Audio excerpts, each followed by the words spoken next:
Mtazamaji wa The Golden Boot, ni siku nyingine na kukaribisha kwenye kipindi chetu kama ilivyoada, ambapo tunaenda kuangalia juu ya yale yanayohusiana na mpira wa miguu hasa ndani ya Jamhuri ya Muungano wa Tanzania, yale yanayoendelea kuhusiana na klabu zetu ambazo tunazishabikia, tunaziunga mkono, ni nini na nini vinavyokuwa vinaendelea kuhusiana na klabu hizo. Lengo ni kukufanya wewe mtazamaji wa The Golden Boot na mwanafamilia wa Annual TV uendelee kupata taarifa na kuweza kuzungumza vitu ambavyo tayari wewe una uhakika navyo. Wekundu wa Msimbazi Simba wako kimya sana kipindi hiki. Tunafahamu wote kwamba mwalimu ameshaondoka na sasa hivi timu iko chini ya Suleiman Matola. Lakini kumekuwa na mapendekezo ya hapa na pale, ni kitu gani kinaweza kufanyika ili kuboresha timu yao. Wapo wanaotamani kwanza na uongozi, wapo wanaotamani Suleiman Matola aondoke ndani ya klabu ya Simba, lakini wapo wanaosema Simba bado haijapata wachezaji ambao wanapaswa kuitumikia Simba Sports Club. Mimi ni Rusamo Hamisi Rusamo, niko na Leopard John. Tunaenda kuangalia kauli ambayo sasa hivi inatembea kwamba Simba Sports Club wanahitaji wachezaji kutoka AFCON. Wawasajili waje kuitumikia Simba Sports Club. Kwamba Simba Sports Club inasubiria mashindano ya AFCON yaanze, iende ikatazame wachezaji kule kwenye AFCON, iwasajili waje kuitumikia Simba Sports Club. Na zinatajwa nafasi 4. Beki wa kulia, beki wa kushoto kwa maana fullbacks, beki wa kati na kiungo. Ni kweli kabisa Tanzania, mpira wa Tanzania tumefika hatua ya kwenda kufanya scouting kwenye mashindano ya AFCON, kisha mchezaji tumtoe kwenye klabu yake baada ya kumuona kwenye mashindano ya AFCON aje kwenye ligi kuu Tanzania bara. Unajua michuano ya AFCON ni michuano mikubwa ulimwenguni ambapo sio tu barani Afrika bali pia ulimwenguni wanajaribu kutizama. Yani AFCON imekuwa ni sehemu ya wachezaji pia kujiuza kwa sehemu moja ama nyingine, lakini pia kuna baadhi ya timu ambazo wale wachezaji wanapotokea timu zao zinawaangalia wanafanya nini kwenye timu zao za taifa huko barani Afrika. Kwa hiyo ni michuano ambayo maskauti wengi kutoka mabara mbalimbali watakuwepo kuja kuangalia wachezaji. Hasa hizi timu kubwa ambazo wanakuwa wana imani pia kwa sehemu moja ama nyingine kwenye kuwekeza kwa vijana, hasa kwenye mataifa ambayo yamekuwa yanafanya vizuri katika kutoa vipaji barani Ulaya kama Ivory Coast, Ghana, Senegal, Burkina Faso, Nigeria, mataifa ambayo yamekuwa yanazoeleka kwa sehemu moja ama nyingine. Kwa Simba kuwa na mpango mkakati kwamba au malengo ya kuhitaji kwenda kuchukua ama kufanya sajili kwa wachezaji katika michuano hii ya AFCON, kwanza tujifikirie kwa vitu vitatu au viwili. Je, budget ya Simba ipo kiasi gani mpaka wamewaza kwenda kwenda kuanza kufanya sajili kwenye michuano ya AFCON? Je, ni wazi wako tayari kwenda kuingia sokoni kutaka kuchukua mchezaji ambaye ana mkataba? Ni wazi ni ngumu kuweza kumpata mchezaji kwenye dirisha dogo. Na hiyo watu wengi wamekuwa wakilalamika sana kwamba dirisha dogo la usajili kupata mchezaji mwenye standard ni ngumu kutokana na timu wamekuwa wanamhitaji mchezaji huyo katika mashindano mbalimbali ambao wanakuwa wanashiriki. Sasa timu ya Simba imezungumza kwamba wako tayari kwenda kusajili kwenye michuano ya AFCON. Pengine ingekuwa ni michuano ya CHAN, mimi ningeunga mkono kwa 100%, lakini sio AFCON. AFCON ni ngumu kwenda kumchukua mchezaji ambaye yupo kwenye peak.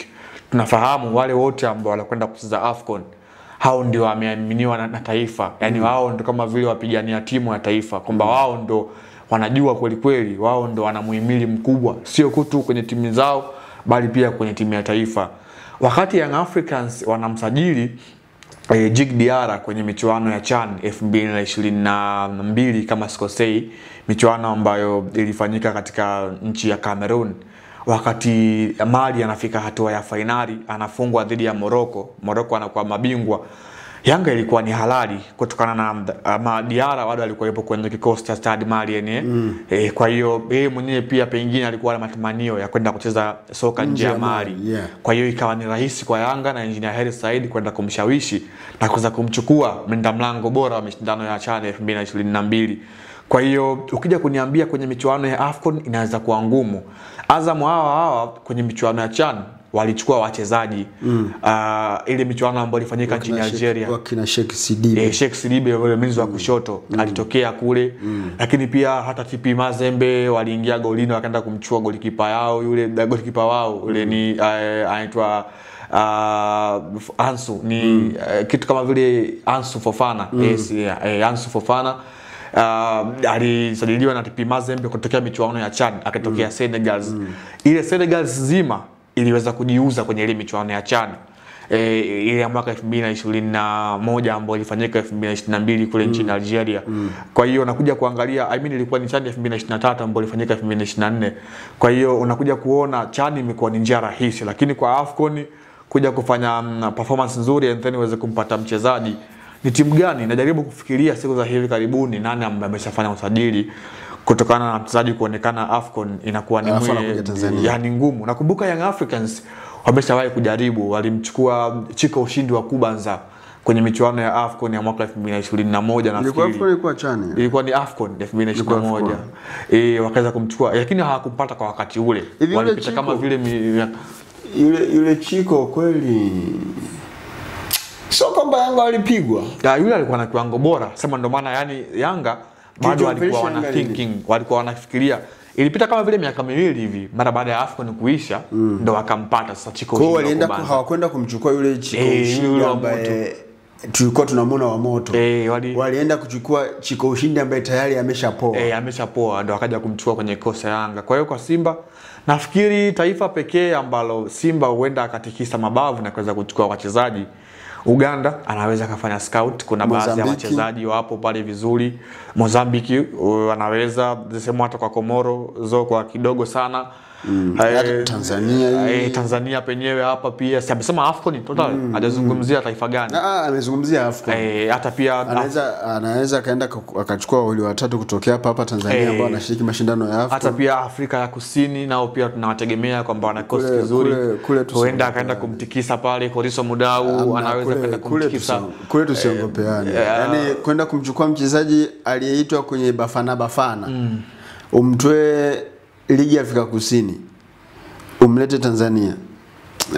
Ndio maana nimeanza kuzungumza kwamba ni wazi pengine Simba wameandaa kibunda cha kutosha kwamba safari hii wamedhamiria. Lakini ni ngumu kuweza kumpata mchezaji bora ambaye atakupa kitu ambacho wanakihitaji kwenye dirisha dogo la usajili, wakati watu nao pia wanamhitaji. Jinsi ambavyo wanamhitaji wewe huyo mchezaji, na nao ambao wanamiliki nao pia wanamtaka vile vile kama unavyomtaka wewe. Msimu uliopita dirisha dogo Simba walimsajili Elia Mpanzu, wakamuongeza, lakini pia wakamuongeza na yule mshambuliaji wa Cameroon Ateba Mbida, aliongezwa pia kikosini. Ateba Mbida sio kwamba alikuja dirisha kubwa. Aliingia kwenye dirisha dogo. Dirisha kubwa. Aliingia kwa kuja kuangalia, watu wengi sana walistruggle pale. Kwa hiyo ni ngumu pia kupata mchezaji. Hata pia kwa Young Africans tumekuwa tunaona mara kadhaa kwenye dirisha dogo wamekuwa wanaleta magarasa kweli, yani wanafanya ile mradi tu wamefanya. Na nakumbuka msimu uliopita, misimu miwili nyuma, walimuingiza Gede, hakuperform kwenye kikosi eneo la ushambuliaji, lakini pia walifanya sajili mbalimbali za ndani, lakini bado hazikuweza kuwalipa. Kwa hiyo dirisha dogo imekuwa ni sehemu tu, sio kwamba utatengeneza timu kwenye dirisha dogo kwamba utafanya sajili mkubwa timu ikae sawa kwenye dirisha dogo. Dirisha dogo ni sehemu ya kuziba vile viraka kwa maeneo kadhaa kwamba unafanya hapa na hapa na hapa ili mradi ikae sawa. Kwa hiyo Simba kama wana mpango kutumia michuano ya AFCON kama sehemu yao ya kurekebisha timu kwa kufanya sajili, kwa kuangalia wachezaji baadhi kwenye michuano ya AFCON, sidhani kama itakwenda kuwa na impact moja kwa moja kwenye timu yao. Hizi kelele ambazo zinapigwa kwamba Simba wanaenda kusajili wachezaji kutokea kwenye mashindano ya AFCON mara hivi mara vile, ni kwa lengo la kutaka kutuliza upepo mbaya uliopo ndani ya klabu ya Simba, hasa kwa kuzingatia kwamba wanaenda kuwa full mashabiki wa Simba, au lengo hasa la kuongea kitu ambacho to some extent hakionekani kama kinaweza kikatekelezeka? Lengo ni nini?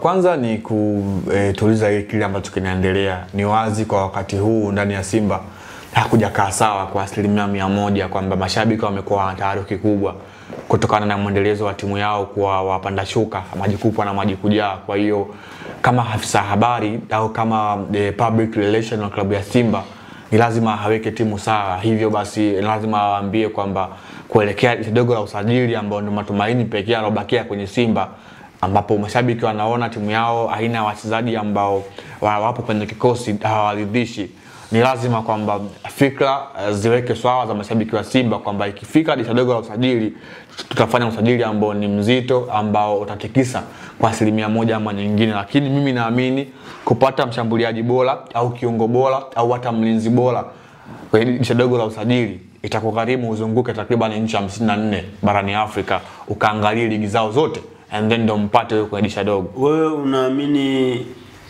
kusajili tu peke yake, hata kama watawachukua kweli, yani waende Misri wachukue mchezaji kwenye kikosi cha kwanza kitakachoshiriki AFCON, waende Morocco, waende Nigeria, waende Ghana, waende Senegal, wachukue top wale, yani ikiwezekana kamtoe Sadio Mane huko Uarabuni alipo, wamlete Simba. Kama hawatachukua ligi kuu Tanzania bara kwa maana ya kuwa mabingwa, mashabiki watawaelewa?